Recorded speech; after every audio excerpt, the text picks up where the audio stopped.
আমার ছেলের বয়স ছিল 12 বছর 2 মাস 13 দিন। একদিন সকালে তাকে স্কুলে যাওয়া নিয়ে রাগ করলে অভিমান করে ঘরের দরজা আটকে আত্মহত্যা করে।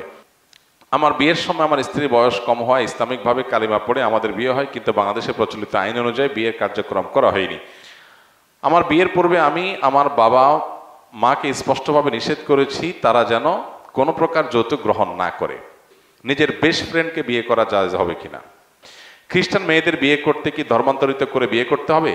খ্রিস্টান মেয়ে, তাদেরকে বিয়ে করতে হলে তারা মুসলমান হবে, তারপরে বিয়ে করবেন। যদি আহলে কিতাবদের বিয়ে করা জায়েজ আছে, কিন্তু সেটা নানা আলাপ আছে। আজকের পৃথিবীতে যারা খ্রিস্টান ইহুদি, তাদের উল্লেখযোগ্য অংশ আসলে তারা প্রকৃত অর্থে খ্রিস্টান না, জন্মসূত্রে খ্রিস্টান। বেশিরভাগ মানুষই তারা মূলত নাস্তিক, তারা কোনো ধর্মে বিশ্বাসী না। এরকম নামকাওয়াস্তে খ্রিস্টান হলে সেটা আহলে কিতাবের কাতারেই পড়বে না, বিধায় তাদেরকে মুসলমান বানিয়ে তারপরে কি করতে হবে? বিয়ে করতে হবে। আমার ছেলের বয়স ছিল 12 বছর 2 মাস 13 দিন।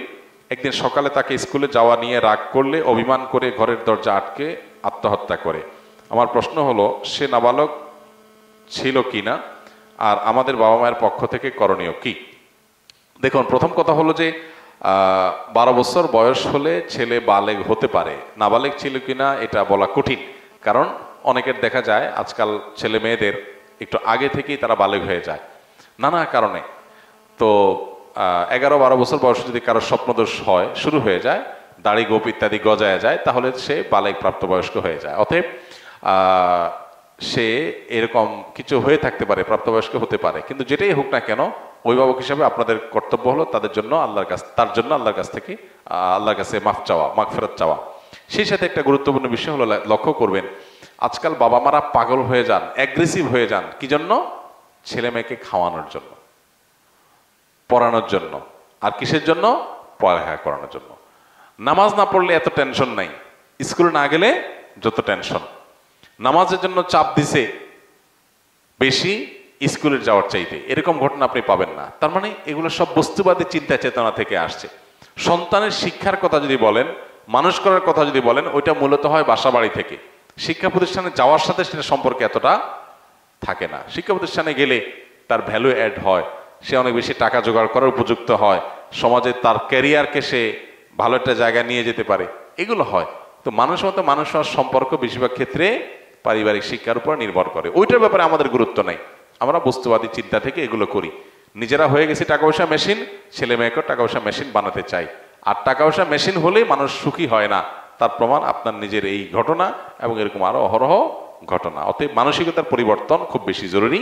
বাচ্চাদেরকে পড়াশোনা করার জন্য, স্কুলে শিক্ষা প্রতিষ্ঠানে মাদ্রাসায় যাওয়ার জন্য জোর জবরদস্তির একটা লিমিট, এটা যদি ক্রস করে যাই, লিমিট থাকা উচিত, লিমিট যদি ক্রস করে যাই আমরা, তাহলে তার সুফল, তার ক্ষতি, তার কুফল আমরা ব্যবহার করতে থাকবো। আমার বিয়ের সময় আমার স্ত্রীর বয়স কম হয়, ইসলামিকভাবে কালিমা পড়ে আমাদের বিয়ে হয়, কিন্তু বাংলাদেশের প্রচলিত আইন অনুযায়ী বিয়ের কার্যক্রম করা হয়নি। আমার বিয়ের সময় আমার পরিবারের মুরব্বীগণ আমাদের দেনমোহর ধার্য করে 5 লক্ষ টাকা। বিয়ের 1 বছর পর যখন আমার স্ত্রীর পূর্ণ বয়স হয়, তখন বাংলাদেশের আইন অনুযায়ী কাবিন করার বিষয়টি আসলে আমার বাবা মা আমাকে জানায় কাবিনের দেনমোহর 2 লাখ টাকা ধার্য করা হয়েছে, যা আমার মনে হয় আমার স্ত্রীর সাথে প্রতারণা করা হবে। আমরা ইসলামিক নিয়মকে প্রাধান্য দিতে চাই। এই বিষয়ে আমার বাবা মাকে বোঝানোর চেষ্টা করি, তারা বুঝতে চাচ্ছেন, আমার কি করব। খুব সহজ হিসাব তো, 5 লাখ ধার্য করছে, বাপ মা 2 লাখ বলতেছে, বলুক আপনি আর 3 লাখ দিয়ে দেন, তেলিত হয়ে যায়। এ তো জটিল কোনো বিষয় না। আমার বিয়ের পূর্বে আমি আমার বাবা মাকে স্পষ্টভাবে নিষেধ করেছি তারা যেন কোনো প্রকার যৌতুক গ্রহণ না করে। বিয়ের সময় আমার শ্বশুর বাড়ি থেকে কিছু আসবাবপত্র দেওয়া হয়, যা সম্পর্কে আমি জানতে চাইলে আমাকে আমার বাবা মা জানায় আমার শ্বশুর তার একমাত্র মেয়েকে উপহার দিয়েছে। পরবর্তীতে পারিবারিক একটি কলহের মাধ্যমে জানতে পারি বিয়ের সময় আমার পরিবারের লোকজন আমার শ্বশুরবাড়ি থেকে যৌতুক চেয়েছে এবং তারই প্রেক্ষিতে এগুলো তারা দিয়েছে। এখন আমার করণীয় কি? এখন আপনার করণীয় হলো শ্বশুরবাড়িতে এগুলো ফেরত দিয়ে আসা। সোজা কথা, শ্বশুরবাড়ি থেকে যদি যৌতুক চলে আসে তাহলে সেটা কি করতে হবে? ফেরত দিয়ে দিতে হবে। ফেরত দিয়ে আপনি দায়মুক্ত হওয়ার চেষ্টা করবেন। এক্ষেত্রে পরিবারের সাথে সংগ্রাম করতে হবে, বেয়াদবি করার দরকার নেই, সংগ্রাম করতে হবে।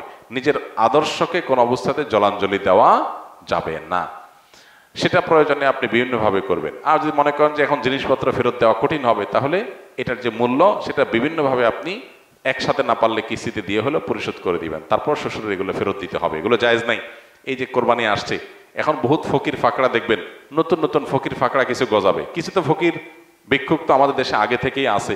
আর ঈদের সময়, কোরবানিদের সময় কিছু নতুন ফকির গজায়, এরা মানুষের কাছ থেকে ভিক্ষা চায় না, এরা শ্বশুরবাড়ি থেকে কোরবানির ছাগল চায়, গরু চায়, গরুর রং চায়, কল্লা চায়। এগুলো এক প্রকারের ভিক্ষুক।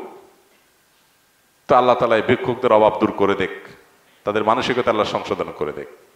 নিজের বেস্ট ফ্রেন্ডকে বিয়ে করা জায়েজ হবে কিনা? বেস্ট ফ্রেন্ডের সংজ্ঞা কি?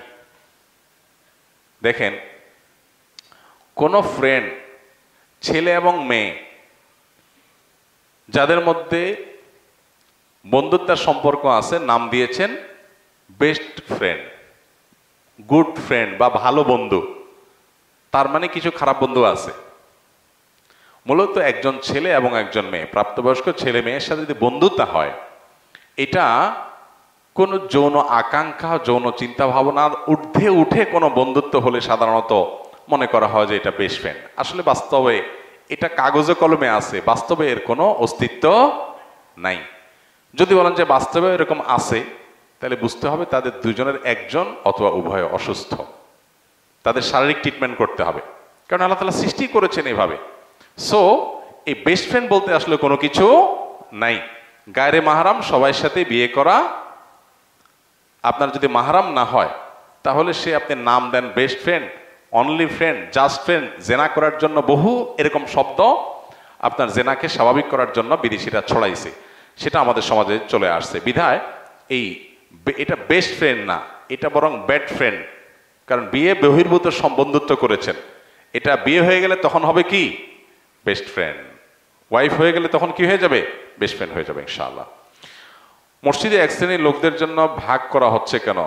যারা আগে আসে তারা আগে ঢুকবে, মসজিদ ফাঁকা সত্ত্বেও ঢুকতে দেওয়া হয় না কেন? ভাই, এটা বারবার বলা হয়েছে, যারা নতুন তারা জানেন না। কিছু বৃদ্ধ মানুষ যারা সিঁড়ি ভেঙে উপরে উঠতে পারেন না, আমাদের মসজিদে লিফট নাই, তাদের জন্য কিছু জায়গা অ্যালোকেট করা আছে। সে অ্যালোকেট করা জায়গায় যদি বৃদ্ধের জায়গায় জওয়ান ঢুকে যায়, সেটা অন্যায়, কিন্তু এরকম কিছু জায়গা তাদের জন্য রাখা আছে, যে তারা আগে আসে না কেন? আগে আসলে পেশাব ধরে রাখতে পারে না, অসুস্থ মানুষ, আবার পরে আসলে তারা সিঁড়ি দিয়ে ভাঙতে পারে, উঠতে পারে না, এই জন্য তাদের জন্য কিছু জায়গা রাখা আছে। অতএব এটা একেবারে অযৌক্তিক না।